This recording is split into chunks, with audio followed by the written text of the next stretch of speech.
Now, for many decades, we know that a key purpose of education is that it serves as an academic institution. So that is, schools are the places where our young children go to learn academic content, to learn skills that will help them succeed in the workplace. But over the last 2 decades, we've seen an expansion of the idea of what is the purpose of a school. And the field that I'm working in, positive education, also advocates that schools are not only academic institutions, but that they can also be well-being institutions. That schools can serve as an institution in society that systematically and intentionally builds the well-being of our young people. Large numbers of young people go through the social institution of a school, and they go to school from a young age until early adulthood, and they go to school 5 days a week. So we have this wonderful opportunity to expand the purpose of a school, to change or to add to this question to change why we're educating young people, so that it's not just about them learning academic knowledge. It's also about them graduating from school having the skills to manage and take care of their own well-being. So the idea of positive education is to help schools expand their notion of why it is that we educate. We educate, A, to develop academic content and prepare these young people for the skills they need for the workforce. But in addition to that, we also deliberately teach well-being skills so that school becomes both an academic institution and a well-being institution. This is something that I feel very passionate about, but it's not just me. The idea of schools becoming a well-being institution, this is now a global conversation. And you can see in the slide behind me that the United Nations Conventions on the Rights of the Child talk about the importance of school, that education should seek not only to develop academic knowledge, but also to develop the child's personality and character. So this is coming from the United Nations. There are many important global organisations and associations who are also sending us the same message. We have a look here at UNESCO.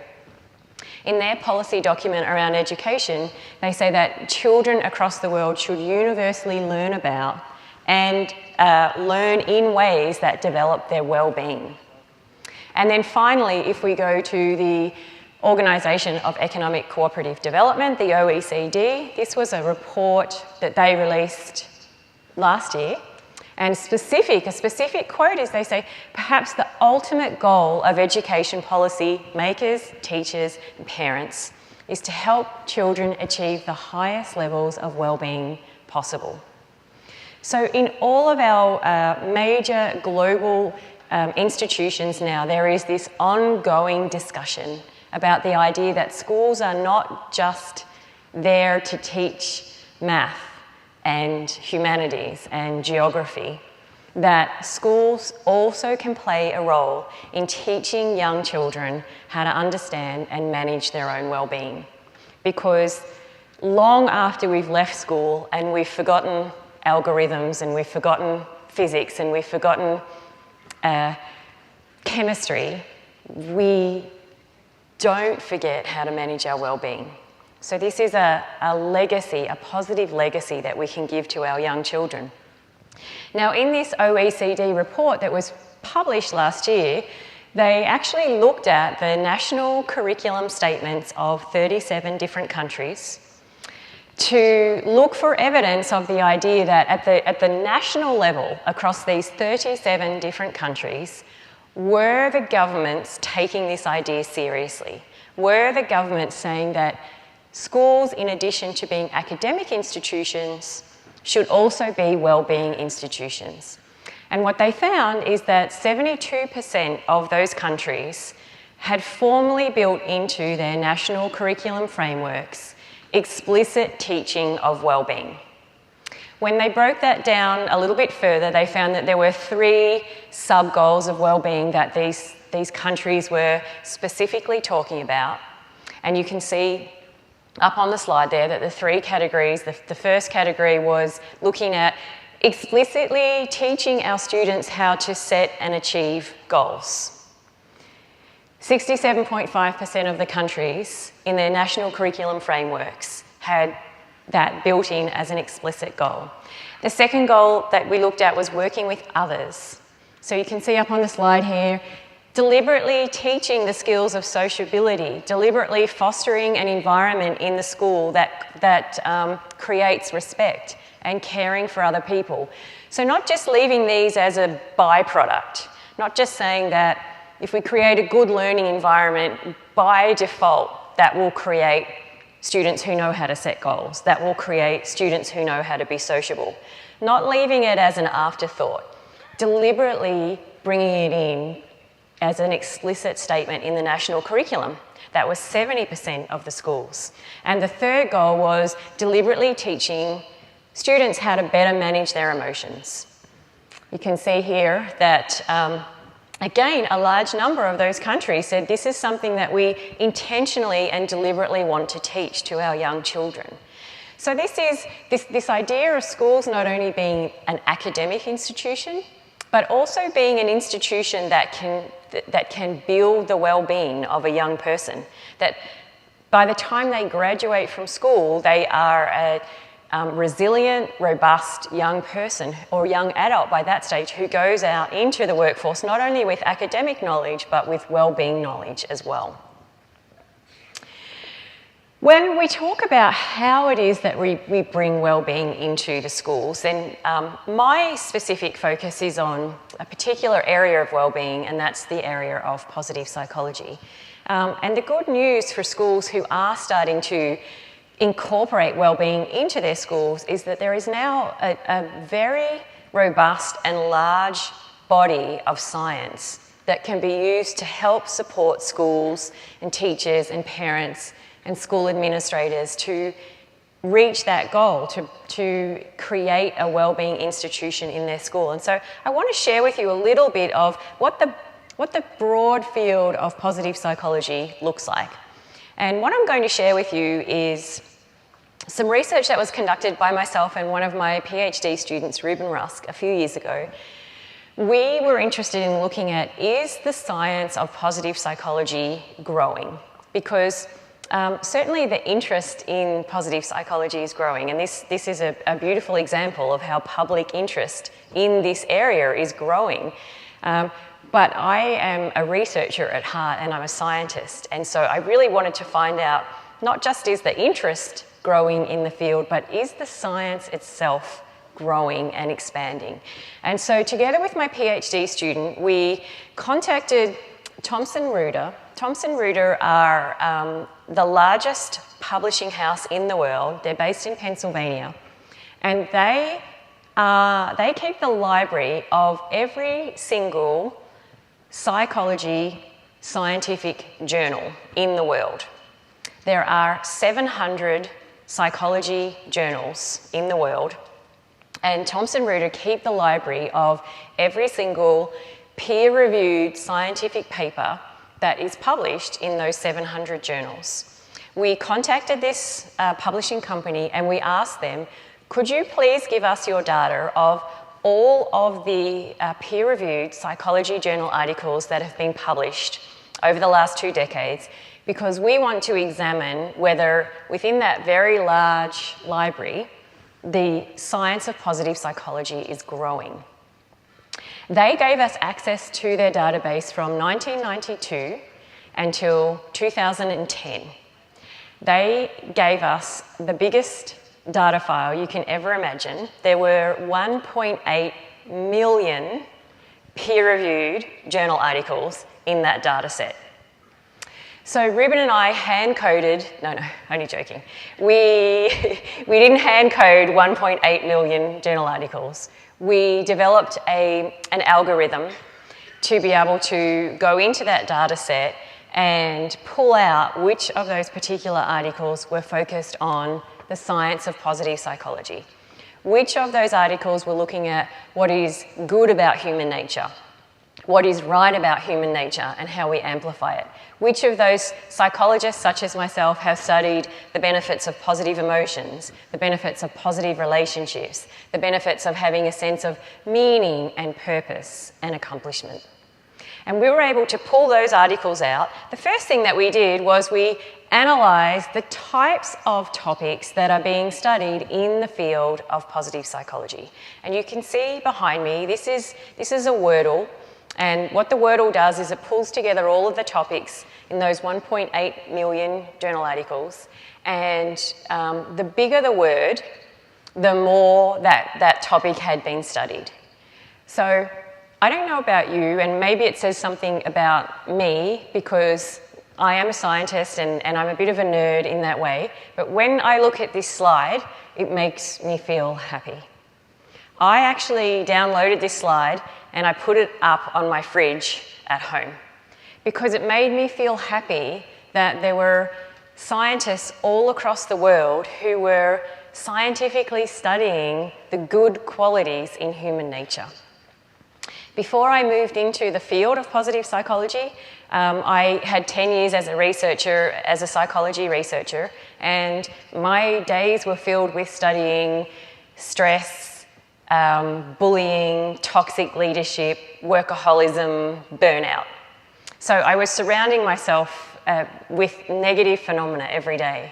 And so this particular slide always makes me feel happy that I know that I'm part of a community now who are seeking to scientifically understand what promotes happiness, what promotes self-efficacy, what promotes engagement, what promotes meaning. Because if we can understand the elements that create these positive conditions, we can bring those elements into schools, we can bring those elements into families, we can bring those elements into workplaces. So this was the first thing we found in that analysis. The second thing we did was look at, well, is the science growing? And you can see here that we track the science and it's absolutely growing from 1992 through until 2010, which was the database that the publishing company gave us. Over that time period, the science grew by 410%. It is the fastest growing subfield of psychology, and there are many subfields of psychology. So we have positive psychology, we have clinical psychology, neuroclinical psychology, developmental psychology, educational psychology, sports psychology, performance psychology, music psychology, neuropsychology, and I could keep going. So the point is that there are many different subfields within the overarching field of psychology, and positive psychology is one of those subfields, but it also happens to be the fastest growing subfield of science. That, to me, was music to my ears, to know that I'm not only contributing in a positive way, but I'm part of a growing field of science. And it also comes back to the idea of schools being wellbeing institutions, because there is a lot of science now to support you as a school in taking that journey. It needs to be said that it is easy to have such a large percentage increase when you start at such a low baseline. So back in 1992, only 1% of psychological researchers were studying our positive qualities. 99% of psychological researchers were studying either neutral or negative qualities. So it is easy to get such a large percentage increase when you've only got, when you start at such a low baseline. But you can see the curve, you can see the trajectory. It's definitely going up. It's not plateauing. So it's a fast-growing field of science. It's also a field of science that is spreading. So this was the other analysis we did in the paper. You don't need to know too much detail about this slide, but it's a network map. And so what we were able to do with this very large database is have a look at where are positive psychology topics being studied in different fields. So what you see is the bigger the circle, the higher the concentration of scientific peer-reviewed publications. So not surprisingly, in the centre you see a lot of psychology disciplines. But if you look up the very top, you'll see the field of neurosciences. So neuroscientists are now studying what does your brain look like when it's happy, when it's contented, when it feels a sense of compassion or empathy. If you go down the other slide here, you'll see that positive psychology is making its way into public health. It's making its way into social sciences. It's making its way into sports sciences. Down the bottom here, you'll see that it's making its way into management and organisations, which is what you're going to hear a lot about tomorrow if you're attending tomorrow. But for our purposes, what we found in this analysis is that the science of positive psychology is making its way into education. And so, again, you are well supported by science if you are taking this journey. Now, back in 2009, Professor Martin Seligman put forward a very important paper on this topic of positive education. And he put forward 3 key reasons for why it is that we should teach the science of positive psychology to our students in schools. He said the first reason is that it can act as an antidote to depression. And there's a lot of science now to support that, in addition to traditional therapies that seek to reduce the symptoms of depression. If we combine those therapies with positive psychology techniques, with teaching patients how to understand and use their character strengths, with teaching depressed patients how to experience more gratitude and how to reach out and get social support. When we couple traditional therapies for depression and we add to that positive psychology techniques, it turns out that you have a much higher success rate in getting rid of depression. And not only that, that the symptoms of depression stay away for longer. So the first reason that Professor Seligman put forward for why we should teach positive psychology in schools is as an antidote to depression. And we all know that actually a global crisis is happening in terms of youth mental illness, that depression is at unprecedented levels in our young people in many countries across the world. The second reason that he put forward is to say, well, it's not just about helping with a negative state, that if we teach the skills of positive psychology in schools, it also helps to enhance positive states. So it can be a pathway to life satisfaction for young people. And then the third argument that he put forward, which is also a very important argument, is the idea that it boosts their capacity for learning and creativity. And Barbara Fredrickson's work from the US shows very convincingly that the way we feel influences the way that we think. And that when we feel positive emotions like curiosity and interest and wonder and awe and kindness and compassion, when we feel elevated through positive emotions, that changes the way we think. And it changes the way we think for the better. So when we feel good, we function well. So when students come into a classroom, whether you know it or not, the first thing that they're doing is they're reading the emotional climate of the classroom. And if it's an uplifting, engaging emotional climate, that creates a positive emotional state in them. And when they feel good, they function well. When they have positive emotions, they think more widely, they think more clearly, they're more creative in their thinking, they engage in more effective problem solving. All the basic academic skills that we want in a classroom. And you can get those skills through fantastic curriculum, through great technology, through well thought out lesson plans.